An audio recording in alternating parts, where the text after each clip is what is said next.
Yo, yo, yo! Subscribers, Hilakbot Stories na naman ang inyong mapapakinggan.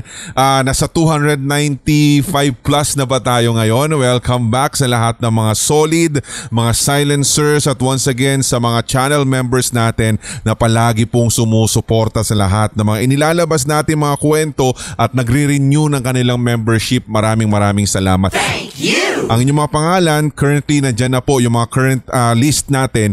Nandyan na po sa description section bilang pagpapasalamat for making this episode possible. Ika nga natin. At alam ko inaabangan na ni Rhea Liza Eusebio na listener po natin na since 2019. Sabi niya, "Oy, maraming salamat ha dahil naririto ka pa rin at kung minsan nawawala ka naman, bumabalik ka." Ito mga kwento po nila Lords, si Airy at si Big Mermaid. Ito po ay mga binahagi sa Sindak Stories 2008@gmail.com.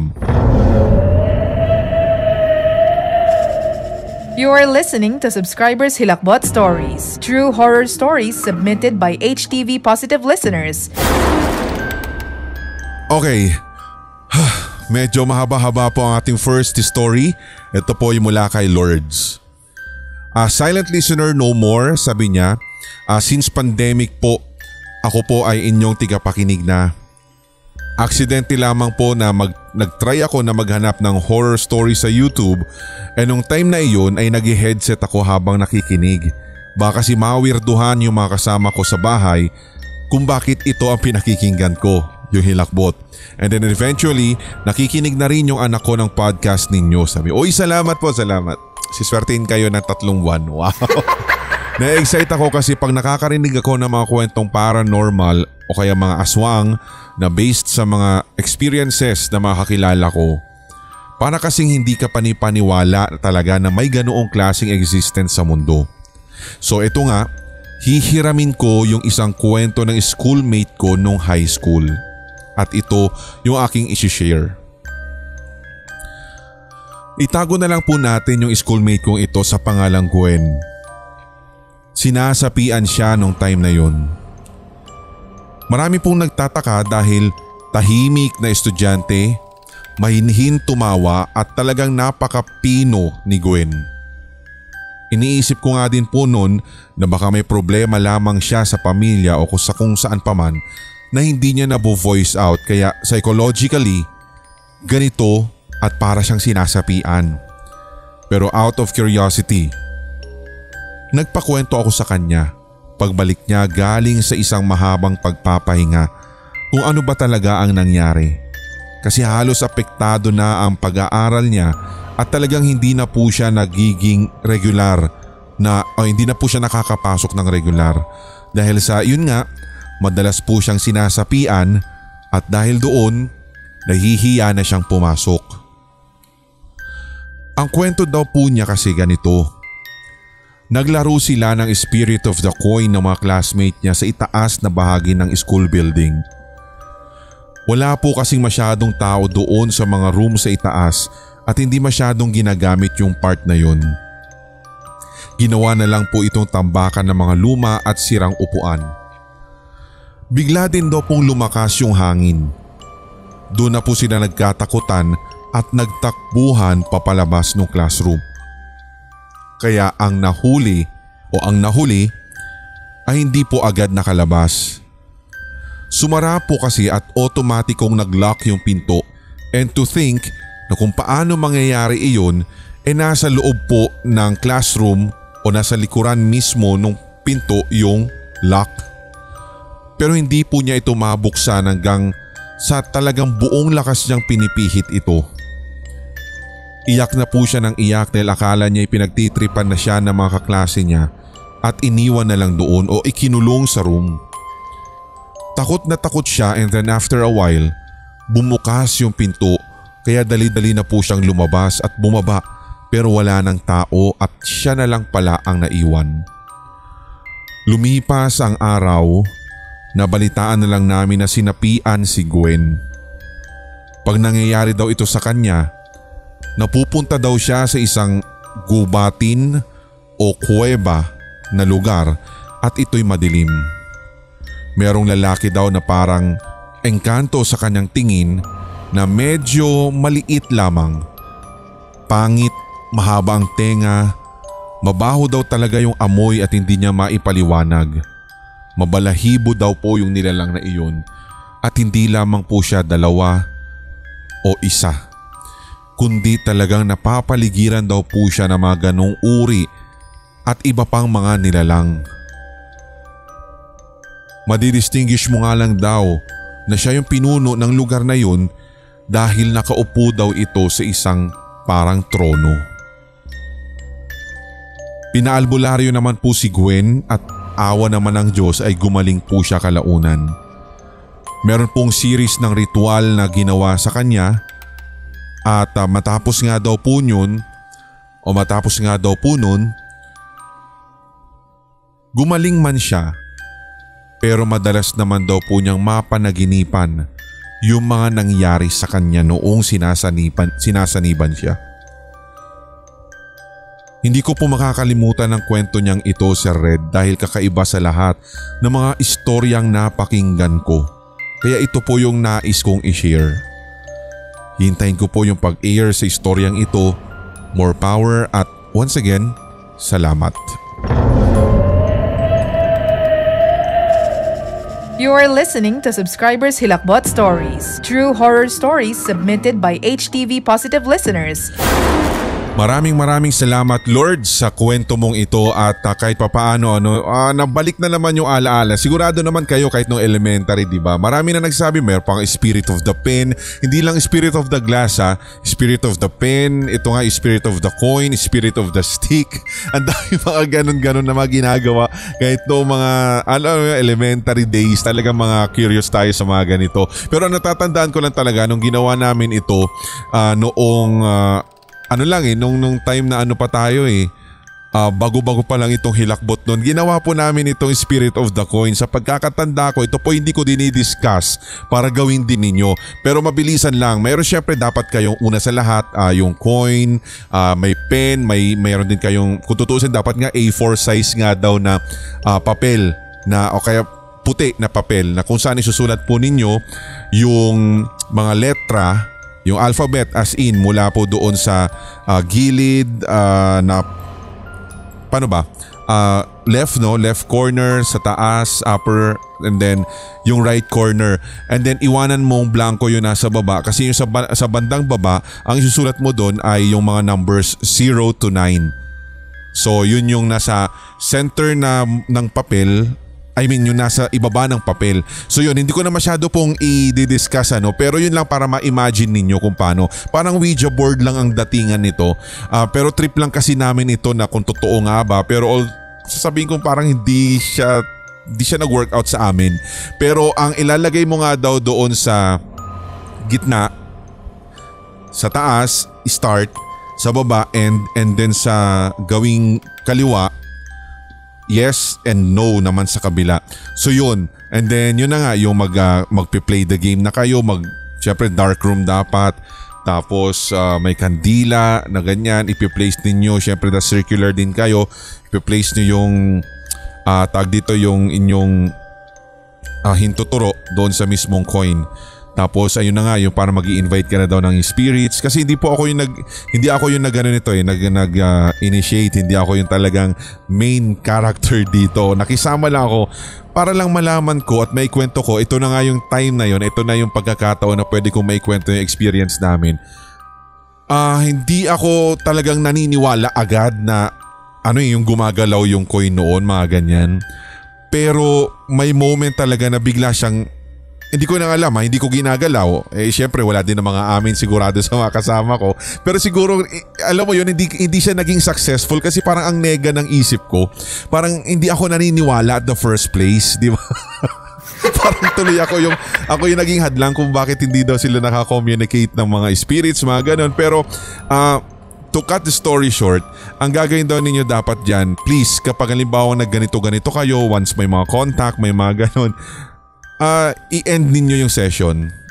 wag ninyong hahayaan na parang iniwan na lang siya sa ere, yung hangin kumbaga. Kumbaga sabi nga nila, kailangan mo nga daw talagang gawin yon para malaman din ng mga espiritu na na-contact ninyo na yung session na yon is over and wala nang susunod. So be sure na kailangan na talagang i-remove ninyo yung coin, yung paper, kailangan daw pong sunugin or itapon daw po para nang sa ganun na hindi daw po maka-escape yung mga tinawag ninyong spirit. I don't know kung nagmamatter sa iyo to or nasubukan nyo na rin ba, we have the same experience, pero sabi ko nga sa inyo talaga, siguro dahil hindi ako madaling maniwala sa mga ganito unless talagang naranasan ko. Pero yun nga, for the sake na maranasan ko lang siya, pero clouded yung isip ko kung totoo siya, kung gaano katotoo. Yung parang may doubt. Kaya siguro hindi naging successful. Kaya parang gumalaw man, pero andun kasi yung isipin ko na baka ginalaw lang to ni paring RJ. Kasama ko po sila naman, si paring RJ, si Kuya Choi nung mga time na yan, and then yung mga ibang kasama namin sa Mega Plaza noon.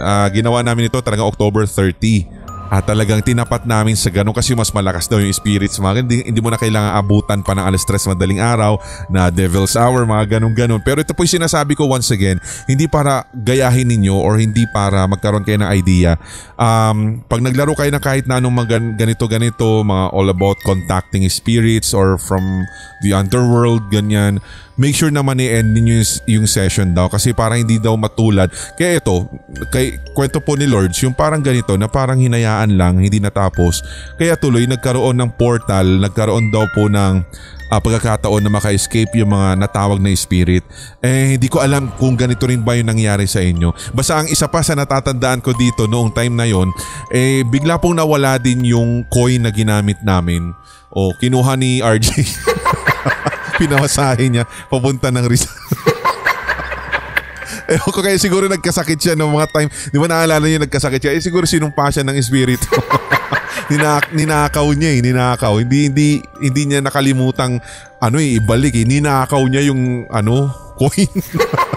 Ayun, binalikan tuloy siya. Anyway, maraming salamat kay Lords, at kung may pagkakataon ka rin Lords, tikman mo na rin yung ating kape ni Lola Trinidad steeped coffee at saka yung drip coffee at yung ating corn, malunggay and mangosteen coffee na 3-in-1. So all natural, sabi ko sa inyo, hindi po talagang prinoseso ng husto, nagamit kung ano mga preservatives, kung ano mga inad na mga chemicals. All natural po lahat ang mga kape natin. Kaya dapat tikman mo na yung iba-ibang flavors, check mo na HTV merch natin, at sana nga maaral din po ng ating mga admin kung paano yung Shopify. Tama ba yun? Iba to sa Shopee. Iba yon kasi ito yung sinasabi nila na kailangan meron tayo dito sa mismong HTV YouTube channel. Hindi ko alam kung paano kasi mangyayari yon. Inaaral pa po namin. So para nasa ganun, pag doon kayo umorder, pwede na daw namin atang ipin sa mismong ito, sa episode na ito, yung mga pwede ninyong orderin, yung mga merch natin, and then doon na kayo pwedeng mag-check out sa dito mismo sa YouTube channel, and then pwede na ring makaabot kahit US, alam mo yon. So aralin po muna namin guys. Maraming salamat sa mga nag-aabang. Anyway, second story na po tayo. Napahaba yung kwentuhan natin doon. Oo na, nagdaldal na naman po ako dito, pero at least naman connected dun sa first story natin. Tong mga ito talaga. Linga dito, uppercutting. Anyway, eto na, second story tayo. Mula naman po ito kay Eri na tiga Negros Occidental. You are listening to Subscribers Hilakbot Stories, true horror stories submitted by HTV Positive listeners. Sabi niya, isa daw po siyang graphic designer at ang kwentong ibabahagi niya ay nangyari noong 2022 o last year, December 2022, sa isang hotel na tinuluyan po namin noong nag-concert ng BU2 sa Cebu. Tama po ba? Hindi ko po alam to eh. Anyway, unang dating pa lang po namin sa hotel na yun. Hindi ko na po papangalanan, pero malapit po siya sa Mactan. Nasisense ko na talaga yung creepy vibes nun, hanggang sa nag-check-in na ako at yung mga kasama ko ay pumunta na rin. Sa elevator pa lang po ay meron ng kababalaghang nangyari. Nasa 9th floor yung room namin na naibook, kaya pagsakay namin sa elevator totoo po na may nakita akong bata.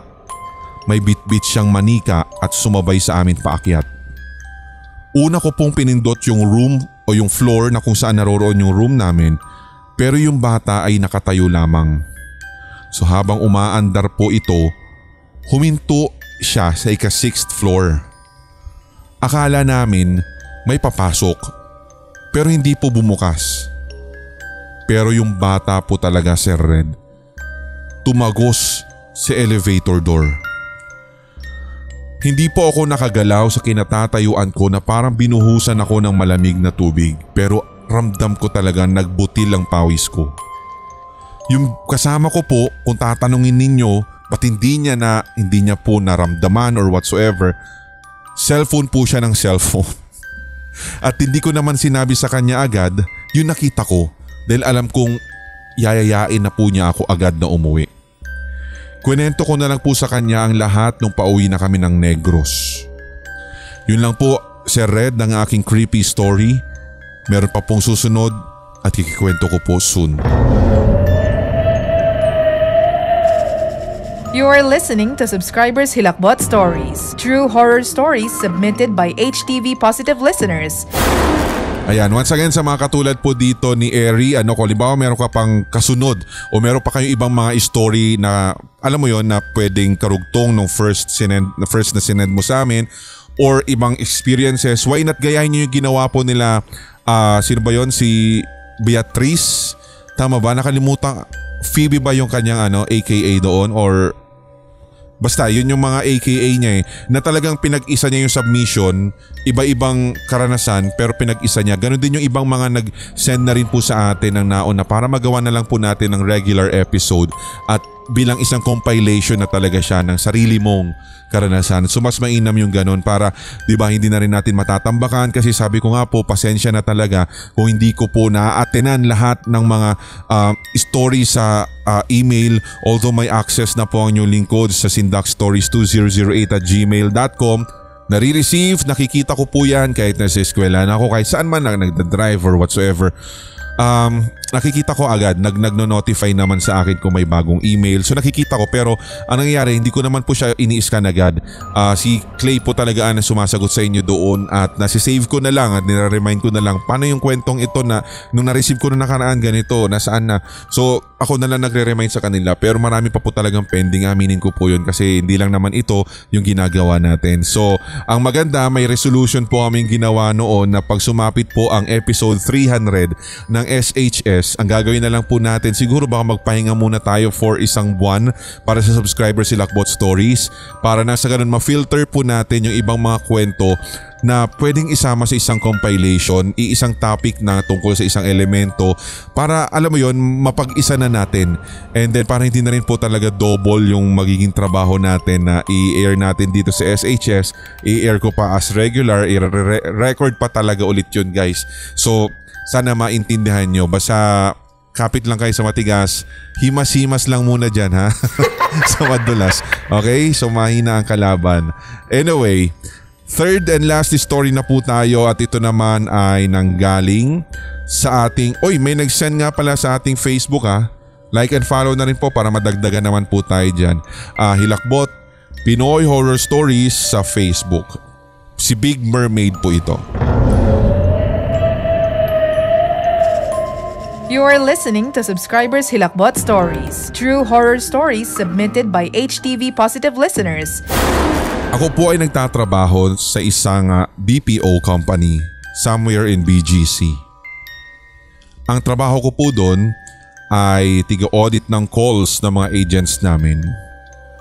Meron pong isang araw noon, Sir Red, nang napagkasunduan po namin na mag-stay sa office para matapos namin yung hinahabol naming deadline sa audit. 6 po kami noon at kami po ay nasa iisang row. Sa kabilang bay po ay madilim na at wala ng tao. The rest of the rows are vacant.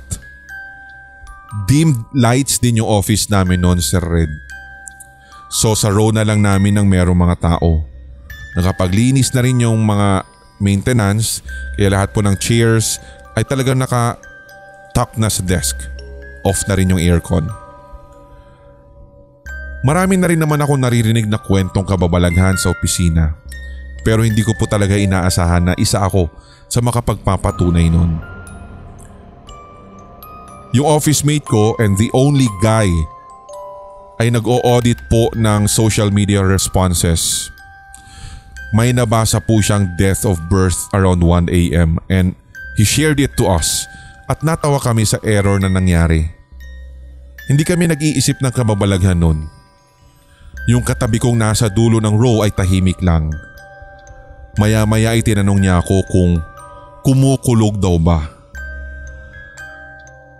Napangiti ako sa kanya't nawirduhan dahil wala naman pong ulan nung time na yun at hindi naman talaga kumulog. Pero tawa pa rin kami talaga ng tawa sa death of birth nung bigla pong yung katabi ko na nasa dulo ng row ay nagpatay po ng PC. Tinanong ko kung ano yung ginagawa niya. Hindi siya sumagot. Hinugot niya yung headphone niya sa CPU at sinabi kong, "Hoy!" Hanggang sa umamin po siya, Sir Red, na yung upuan daw na nasa gawing harapan niya ay umikot ng kusa. Mangyak-ngyak na nga po siya noon, Sir Red, at talagang kinilabutan ako agad. Napatingin kaming lahat sa kabilang bay at totoong may isang upuan na hindi nakatak. Dahan-dahan talaga siyang umikot, Sir Red, at kitang-kita namin. Lahat kami ay natulala at hindi makagalaw at napasigaw na lang kami nang huminto iyon at nakaharap sa amin. Totoo pong nangyari ito, believe me or not. Akala ko po talaga ay hanggang kwento lang ang lahat.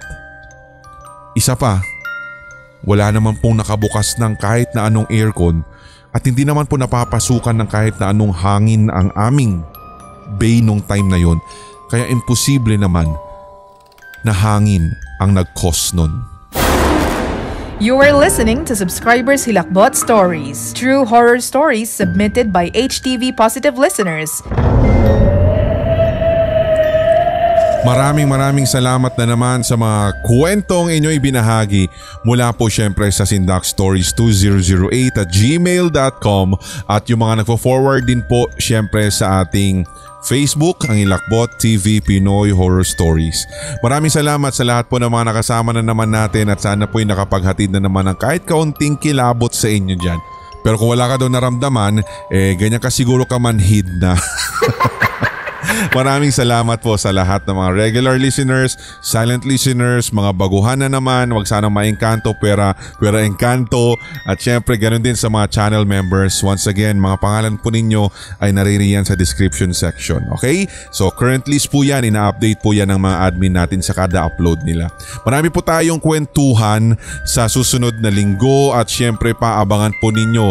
Ngayon pa lamang hinahype na po namin kahit hindi pa talaga natatapos at nasa production pa lang. Syempre yung ating horror series, Halloween series 2023, at ito po yung akda syempre ng ating kaibigan na si G.Y. Jones. Siya rin po yung author ng Ang Batang Ipinanganak sa Haunted House na inadapt po natin last year at yun po yung naging ating Halloween series din. So sana po ay abangan ninyo kung ano ito at sana nga din po unang nakala nito mga channel members, pinost daw ito as members o channel members only sa YT community. So abangan nyo na lamang at sana po ay marami pa tayong pagsasamahan hanggang sa ending nitong ating taong 2023 at sana nga mas dumami pa yung kulto natin, mas dumami pa yung mga makikinig sa atin para nang sa ganun ay mas marami pa tayong madidiscover na writers, magagawa pa ng mga episodes at masusustain din syempre lalong na yung mga ginagawa natin ng mga ginagampanan natin mga roles, so yung mga social responsibilities and advocacies, ganyan. At syempre pa, para masustain din po natin yung pag-operate ng Hilakbot 24/7, di ba? Maraming salamat po. Lalo-lalo na sa mga nagre-repurchase o kaya mga nagre-repeat order sa HTV merch sa Shopee. Ako po muli si Red, hanggang sa susunod po natin na kwentuhan, tuloy-tuloy lamang ang hawaan para wala nang galingan at lahat tayo ay solid. HTV Positive. Love you guys. May mga kwentong kababalaghan o mga karanasan kang kahilahilakbot na nagmumulto sa iyong memorya? Ibahagi na yan sa pamamagitan ng voice message o kaya i-type at i-send sa sindakstories2008@gmail.com. Maaari ring i-private message sa Hilakbot TV Facebook page. Ating pagkwentuhan ang inyong real paranormal experiences kasama si Red. Lunes at Biyernes, ito ang Subscribers Hilakbot Stories.